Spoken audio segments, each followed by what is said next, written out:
weeks ago, I asked you guys for some hot takes and unpopular opinions regarding the Cars series. And today, I'm going to be reacting and responding to the comments that I thought were the best ones and the most interesting viewpoints. Hello everybody, and welcome back to another video. Let's get started. Trix Thunder said the lenticular diecast should have continued to a smaller degree. Now, the thing with the lenticulars is, I think they were such a big failure that they just completely got rid of them after 2010. There was such a heavy push for them that year, and then, of course, they never really came back. They never made any more new ones.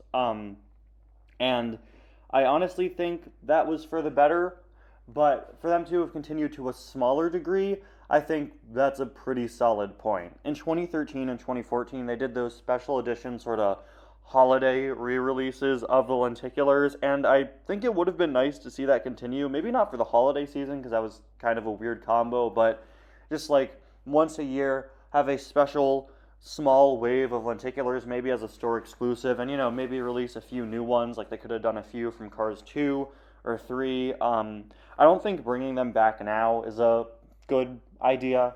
I don't think the technology would be better or anything, and in the modern Cars fandom and collector base, I just don't think there is a place for lenticulars. I don't think the demand is high enough, but in the past, for them to have continued them in a smaller degree, continuing with little waves, like once a year, just a few cars, few re-releases, one or two new ones, I wouldn't have minded that at all.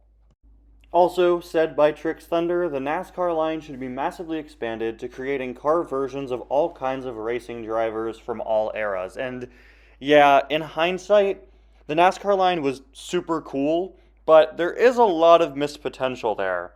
And the thing is, the big thing the NASCAR line did was it created next-gen designs for Piston Cup sponsors that didn't return in Cars 3. But I feel like in hindsight, it was way more of a Cars line than it was a NASCAR line. Like, what's a NASCAR fan gonna get out of it? It's such deep fan service for Cars fans, bringing back Fiber Fuel and Shifty Drug and all these other sponsors. And then all NASCAR fans get out of it is just pun names and the same wheels that some NASCAR cars used on the last 3 releases of the NASCAR line. Wowee. And don't get me wrong, I love the NASCAR line and what it did, but if you're a big NASCAR guy, like I just said, it doesn't really do much for you, right? Now, I'm not a NASCAR fan. I don't follow real-world racing at all, but I can't help but think, after reading this comment, how much cooler it would have been to get a line carifying famous NASCAR racers from all eras, and instead of bringing back old Piston Cup sponsors, it would instead just carify their pre-existing car design, right? Like what they did with the King and with Mario Andretti. And I know you can't get their real-world sponsors. That would be a total legal nightmare, but still, you can make up a sponsor for them or do whatever else. It'd be so cool to get cars like a Jeff Gorvette painted to look like an actual racer Jeff Gordon used, or more cars in the vein of the King or Mario Andretti, where you take a famous racer's vehicle and you just slap a face on it. Things like the Checo Perez car, which obviously isn't NASCAR, but still, yeah, there was a lot more that could have been done with the NASCAR line, and it's a shame that it only lasted 1 year and now that partnership is over. It just didn't feel like a NASCAR line, it felt like a Cars line, and while I love the NASCAR line, again, could have been a bit more NASCAR in there. Got a really good one from Mackenzie Ebby. Maybe it's because I'm female, but the Cars franchise really does do Sally dirty. She was a main character in the first film and even the first game, however, after that, she doesn't get to do much. And yeah, no, I completely agree, and I've always felt this way about Sally ever since I was a kid. Sally has a long history of strange absences in Cars media, especially the other 2 video games early on, and like Cars Fast as Lightning. Sally was absent from a lot of video games. And I didn't learn this until last year, but this was actually because of legal reasons. EA owned exclusivity rights to include Porsches in video games for a good 10 years there, which meant that they couldn't include Sally in most Cars video games. This left this really awkward gap, and I think the least they could have done was give one of the characters a throwaway line like, oh, Sally's out of town right now, but no, they just didn't reference her. Sally's also absent from the background of Mater's Tall Tales, but several Radiator Springs townies didn't appear in those. And then we get to the other 2 Cars movies. Now, in Cars 2 and 3 and now Cars on the Road, it's always bothered me just how little is done with the Radiator Springs townies. Characters that are so significant in the first movie barely do anything in the rest of the franchise. And Sally is sort of an example of that. At least she is in Cars 2, because she doesn't tag along on the World Grand Prix, and I don't really mind that. I understand why she doesn't. One part is because a big part of Sally's character is caring for Radiator Springs, so having her come along would be kind of strange. Similar to how she doesn't even come to McQueen's race at the end of the first movie. Additionally, Lightning's character arc in Cars 2 revolves around him not getting along with Mater, and I think if Sally were there, she would be able to resolve McQueen's character arc a lot easier, which you don't want for the story, right? You want Lightning to be able to learn his lesson through trials and tribulations, etc. And then we get to Cars 3. And I think Cars 3 handled Sally really, really well. I love Sally in Cars 3, where we see her as this loving, supportive girlfriend to Lightning. She and the rest of the townies now all show up to all of his races. Sally is really treated as very important in Cars 3, equal to, or if not even more significant than Mater in Cars 3, right? Sally's really shown there to be a good, supportive girlfriend to Lightning, a big part of his personal family and his support structure, and I really love how she was handled there. And it was this more prominent role in Cars 3 that, in my opinion, sort of started up a Sally renaissance. In the past few years, Sally has gotten so many die-cast variants. When you look at Sally's representation from the merchandise side of things, she barely got variants for years, but nowadays, you'd be hard-pressed to find an expanded universe series that includes the Radiator Springs townies, or just the main characters of the Cars series, and doesn't include Sally. She was in the Disney Anniversary line, the Racing Red line, the Pixar Fest line. Heck, she's even getting a Glow Racers release next year. I'm glad to see that Sally's being treated a lot better, and I think that her bigger role in Cars 3 really sort of boosted her importance to people, I think. I think we're in the best era we've been in for Sally, since you no longer have to deal with these legal complications, and she's represented a lot in merchandise. And yeah, she wasn't on the road much, but she still continues to be a good character for the little we see her. She's one of the main characters in that Disney Parks ride in France. I think we're finally at a good place with Sally. In the past 5 years, I think we've gotten to a good place with her. Although I do wish that she and the rest of the townies got a bit more focus than they typically do. I think we've hit a good spot for Sally. Now, Mackenzie Ebby also had a really interesting thing to say about Mater. This is a really long comment, so I just sort of snipped out what I think were the best parts of it. But if you want to read the whole thing, definitely go over to my community page where this comment was originally posted. Hot take number 2 is that Mater is John Lasseter's Mary Sue. For those of you who don't know, a Mary Sue is a media criticism term regarding a character who can just kind of do anything just because. It's a character that the writers seem to really like, and thus allow them to do all sorts of crazy, cool things without explanation sometimes. It comes from an old piece of Star Trek fan fiction where a girl wrote in her own character who could do all these super cool things, and all the other Star Trek characters were in shock that she could do them, and the character's name was Mary Sue. And, it's typically said that you don't want to write a character like that. You need somebody with depth and complexity. And anyway, back to what was being said here. It seems that Mater is John Lasseter's Mary Sue. Mater's a character who's very dependent on who's writing him. And when reading this, I thought this was such a good point. He was always John Lasseter's favorite, which is why he had his very own short series and movies. Looking at the Mater's Tall Tales, McQueen is treated rather poorly, and often the victim of the slapstick. Compare that to Cars on the Road, where he and Mater are equals, and they both have weak points and successes that feel more natural. I know the Tall Tales are told from Mater's perspective, but it still feels a little mean at times with the first 3 episodes specifically. Lasseter loves Mater, and in interviews and behind-the-scenes things for Cars 2, he always talks about how he relates to Mater or how he based certain situations of standing out on himself. When Mater is not in Lasseter's hands, like Cars 3 and Cars on the Road, he's more like he was in the first movie. I'd argue that Cars on the Road is the most interesting Mater's ever been in his character because of certain actions and motivations he does in the series and his relationship with McQueen and his sister. Lasseter, of course, is now out of the picture in Pixar for reasons that we won't get into on this channel. But yeah, I think there are some really good points here, which is why I read all of that. I really like the point regarding how Mater is very dependent on who's writing him. So in the first Cars movie, he's this very kind guy who's just a little goofy, he's kind of wacky. And then in Cars 2, pew pew, guns, guns, there's a bomb on me, I'm a spy, help me, Michael Caine. And in the Cars tunes, he's telling all these wacky, crazy stories. And then in Cars 3, Mater, of course, has a much smaller role, but he's a much kinder, closer to his Cars 1 counterpart. He's not as stupid, and he's just kind of a wise, good friend. Like I was just talking about how I really like how Cars 3 handles Sally, also love how it handles Mater, and I think Cars 3's handling of Mater was a direct response to how not very well he was handled in Cars 2. They really dialed him back, which is nice. Then you get to On the Road, where they kind of strike a really good balance with Mater, in my opinion. I know the comment here says might be the best Mater's been, and yeah, I get that. It's a very good mix of wacky, zany Mater from the Cars tunes and Tall Tales and Mater's wackier moments in the other movies, but with that kinder, nicer side to him. He has his flaws, he's got his problems, he's nervous around his sister. Yeah, really good points here. I really like this one. A lot of these comments were about Cars merchandise or about the fan base in general, but we have another really interesting piece of Cars media criticism from Nick Steck here. Cars 3's intro was too rushed. I mean, we didn't even have the chance to see more of Cal and Bobby. They had so much potential. Bobby retired off screen. We just had a quick montage of Storm's winning streak, and then lightning crashes. The rest of the movie was fire, though. This is something that I've honestly felt more and more over the years.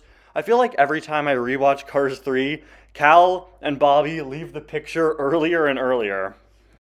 I think that the intro gets everything it has to do done in a good 15 minutes or so. You don't want an intro that's so long it sort of drags on. And honestly, I think the intro of Cars 3 really works. But yeah, sometimes when I watch it, it does feel like it goes by a little too fast.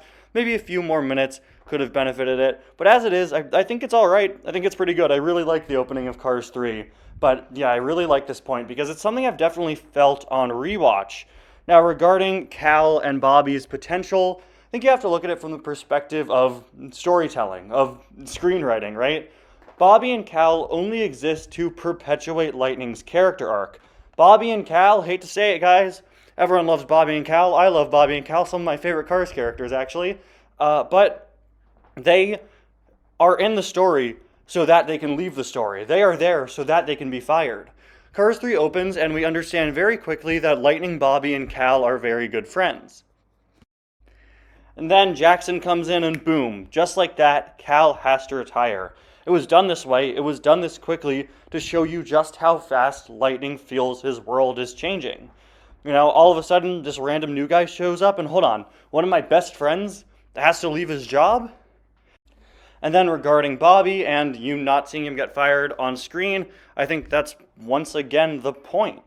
Lightning's options are retire or be replaced. And having Lightning not even be able to say goodbye to Bobby and instead just have some shiny new next gen roll out who's replaced Bobby without Lightning even knowing, I think is really smart because it once again perpetuates Lightning's fear of what could happen to him. He doesn't even get a chance to say goodbye and boom, just like that, Cal's gone, Bobby is gone. From Terrence Cobain, while I'll still continue to buy Cars merchandise, I believe that Mattel has never really cared as much about their older audience as their younger audience. Their main and largest demographic is children. That's why they continue to market so heavily towards it with things like dinosaur cars introduced in On the Road and gimmick lines such as the mini racers and color changers. Yeah, I don't think that's a hot take. I just think that's a scientific fact. The Cars series is a children's series, and we're just older collectors that are buying the toys. Yeah, I don't think that's controversial at all. That's what it is. The Cars series is for kids, but we're older fans who enjoy it. And I like how you said don't care as much about their older audiences because they've made it clear that they do know they have an older audience. That's why they always re-release older, rare items, in my opinion. Cars like Ben Dordan. What kid wants the bumper save, crew chief? That one was for collectors, Or, of course, they did the Precision series, which was marketed at adult collectors. But the Precision series failed because not enough adult collectors for Cars exist. But yeah, the Cars series, at the end of the day, is for kids. I'd say it's for all ages. Anyone can enjoy it. But it's primarily targeted towards kids. So, of course, the merchandise is as well. I don't think that's a controversial statement, obviously. Like I said, we're just older collectors that enjoy buying the cars, and it's clear that Mattel knows we're here, but of course they're going to continue to target things towards kids because that is their big audience. And that's something I don't have a problem with at all. I got several comments from people saying they're not the biggest fans of the Mini Racers line. And while no one was outright like, oh, I despise the Mini Racers with all my heart, I handpicked some of my favorite viewpoints I saw about it so that I could read them. The Mini Racers should have been a Cars 3 exclusive line and last 2 years max. This is a good point. But, I don't know where I stand on this. If you know me, you know I absolutely love the Mini Racers, and I see them as just a fun alternate thing to collect. And I think that the Mini Racers line has been able to thrive past the Mini Adventures and Micro Drifters and do things that those lines never could because it lasted longer. Mini Adventures lasted like 2 years, Micro Drifters lasted like 2 years. Mini Racers has lived on, and I think one of the main ways it's been able to live on is because it's expanded past Cars 3. I think the Mini Racers line would be nowhere as great as it is today if it hadn't expanded past Cars 3 and started releasing things from all 3 movies and On the Road and all this fun expanded universe stuff and Cars tunes and such. It makes it be such a fun, all-encompassing line that's just smaller, like I said earlier, fun alternative to the regular diecasts. But, of course, there is that fear in me of, well, when will it end? When are they going to stop doing Mini Racers? Are they going to do Mini Racers for 15 years like they've been doing the regular diecast line? And I don't know. I used to be surprised year after year to see that the Mini Racers line is continuing. Purely because other Cars lines that were sub-lines, other Cars toy lines didn't last that long. And the Mini Racers are clearly here to stay, and I really don't mind. Like I said, fun alternative. Trix Thunder and Tammy Whitson, meanwhile, both had some interesting viewpoints regarding Micro Drifters, with Trix Thunder saying that we should still be getting the Micro Drifters instead of the Mini Racers, and Tammy Whitson saying that we should be getting the Micro Drifters alongside the Mini Racers. Now, Micro Drifters are pretty similar to Mini Racers. There were these little tiny cars with a very sort of cartoony, chibi, squash design, and I think they both have their pros and cons. The Micro Drifters have one thing that the Minis don't, which is a unique gimmick. The Mini Racers, in the grand scheme of things, are just shrunken down Cars characters. But they have the pros of being metal, being really, really well detailed, and having an expansive line of characters that you could get. The Micro Drifters, unfortunately, are plastic. They're not as detailed, but they have the really fun gimmick of having that sort of metal marble ball on the bottom that lets you slide them around. I think they both have their pros and cons. The Micro Drifters have this really fun charm to them, and it's clear that people really like them because they've gotten ridiculously expensive online in the past few years. But I don't know if I could see them lasting through to today. I don't think they have the longevity that the Mini Racers have because, again, they're based around one gimmick of, oh look, they have little marbles and you could slide them around. I think what we got for the Micro Drifters was great. Yeah, it would have been great if it lasted a little longer, but at the end of the day, I think that the Mini Racers just have a better longevity because they're just regular Cars characters shrunken down to this cute size with all this great detailing on them. Nothing against the Micro Drifters, they're real fun, but I definitely don't mind that they ended and the Mini Racers have come out and are sort of here to stay now. From Cole Bailey, the future of the Cars series is in spin-off material. Lightning's big stories are over, and I think to have a film mostly be about Cruise would be cool for hardcores, but would fail for a mainstream audience. Doing shorts keeps the series alive while not ruining the message of the trilogy, cough cough, Toy Story, cough cough. Yeah. I'm in the exact same boat. I've said this for years, and I know a lot of fans agree with me. I don't want a Cars 4. I don't think that's necessary at all. Could it happen? Yeah. Would I be complaining if it did? Maybe a little, but at the end of the day, I think it'd be fine. Because I think there is more story you could tell if you want to in another Cars movie compared to Toy Story, where Toy Story 3 was so final, right? And now they made a 4th one. And now they're making a 5th one. Please let it end. But Cars 3 does leave the door open, but like you said, a whole movie of Lightning training Cruise probably, wouldn't be as popular with a mainstream audience. I could get behind that. Continuing the story of Cars by telling sort of smaller scale, less significant stories with the main characters from the Cars series, like with Cars on the Road or the Cars Toons or all the expanded universe toy lines and books and video games. I think that's certainly the way to go. And our final two here come from Aquamarina. Cars fans way overcompensate for the general jokes about the Cars universe not making any sense by trying to make everything make sense with lore and timelines. The fact stuff doesn't make any sense if you think about it too much is part of the fun, lol. Also, not everything needs to perfectly fit into the canon. This comment addresses problems that I've had with the way people perceive the Cars series for a very long time, and it addresses them really well. I think people, like what Marina says here, just overthink the Cars series way too much. People ask way too many questions. Oh, where are the humans? Do the cars have organs? How does this work? How does this work? How does this work? How does this work? And it's like, it doesn't matter. It's just a fun series where there are cars instead of people. That's it. I feel like people just overthink things way too much. And regarding the other part of the comment with not everything needing to perfectly fit into a streamlined canon, I completely agree with that. There are a lot of different pieces of Cars media, and with how many pieces of media there are, of course, sometimes there are going to be continuity errors, and I think that's just fine. I see so many people debate, oh, is this canon? Is this canon? Is this canon? And I think that's so pointless because, it happened in the Cars series, clearly, this book, this video game, this toy line, whatever. So yeah, of course, it happened in the Cars series. But with how much Cars media there are bound to be little continuity errors here and there, and that's perfectly fine. I think a lot of people, like what you said here, just overthink it, Not every franchise is going to be this super streamlined, refined timeline like it's Star Wars or the MCU. And even those franchises have their fair share of large continuity errors. And I think it's fine. It doesn't need to be overthought. Continuity errors are a thing that happens in story writing, especially when you have a large universe like the Cars universe with a lot of media. I don't think the Cars universe needs to be overthought to the extent that some people do. And finally, another very interesting one from Marina. The diecast line and its distribution has always had issues. It's had better years than others, obviously, but people take way too much stock in old photos of full pegs and assume years they weren't around for / past ones were all full shelves of race cars and haulers and packs when that was never the case. A lot of Cars collectors seriously have a the grass is always greener on the other side mentality that they don't realize. They'd be complaining in the years they act like we're golden ages too.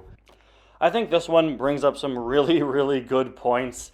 Honestly, I don't even know what to add to it. But yeah, this is something that I see a lot in the Cars fan base. A lot of people acting like, oh, back then this was better. Back then things were better. They had more cars, etc., etc. But I think that really isn't the case. I think so much of it just comes down to nostalgia. Of course, when I look at this picture on screen of a store fully stocked with cars back in 2008, of course I look at that and say, wow, that's great stock. I wish I could go there right now and buy all these things. But I'm thinking that because 2008 was 15 years ago and I don't have some of these items.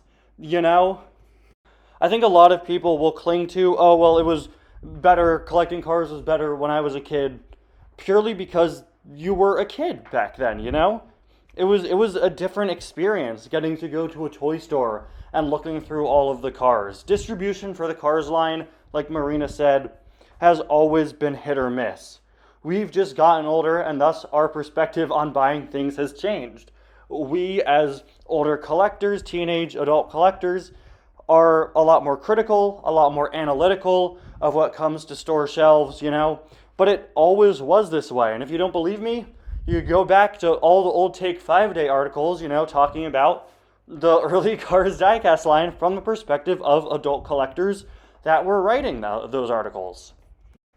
I'm not saying it's bad to have nostalgia, but I feel like nostalgia is such a powerful force that you see it take such a major precedent in so many different online fan bases, to the point where sometimes I feel you have to take a step back and ask yourself, were things really that good back then? Or did we just have a different emotional response to them? And in the case of collecting cars, I think that is sort of the case. I also really like that Marina makes the point of stock for cars has always been hit or miss. I think this year and last year have been some of the worst years for distribution with cars. post-pandemic, Target has not caught up with car stock, and Walmart decided to switch to stocking half-sized cases. It's not the best time for cars distribution right now, but a few years from now, we'll be in a much better place. It ebbs and flows. It happens all the time. 2012, 10 years ago, when a lot of us, myself included, were younger kids, is seen by Cars fans as one of the worst years ever because of how bad distribution was. It ebbs and flows. It comes and goes. And again, as we get older, we become more cynical and our reactions to it become a bit different. Huge thanks to everyone who posted their Cars hot takes on that post. If you have a Cars hot take you want me to discuss, leave it in the comments, and who knows, maybe if I get enough answers that are really interesting, I'll do a part 2. Anyway guys, thank you so much for watching, and I'll see you guys next time. Bye now.